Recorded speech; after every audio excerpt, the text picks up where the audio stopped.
Bonjour à toi qui suis cette vidéo.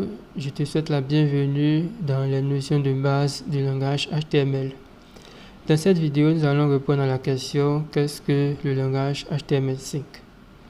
Il faut que vous sachiez que HTML5 n'est pas un langage de programmation.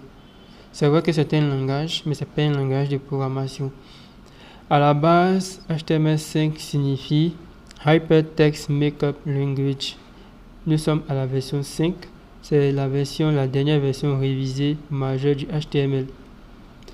Le HTML est un format de données conçu pour présenter les pages web.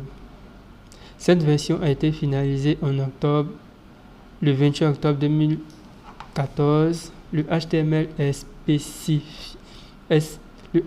spécifie deux syntaxes de modèles abstraits définis en termes de DOM.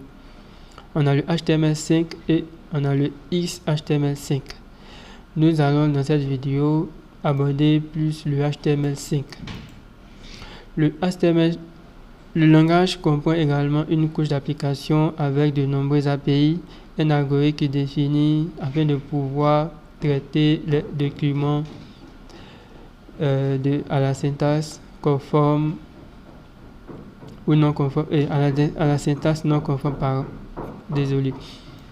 Déjà, si vous voulez connaître ce que c'est que le HTML, comment il a été développé, quand est-ce qu'il a été développé, je vous recommande Wikipédia. Vous pouvez l'utiliser. Vous pouvez venir lire un peu la documentation. Vous pouvez venir lire un peu ce que c'est le HTML. Ici, on a le XHTML5 et voici un peu ce que c'est tout ça.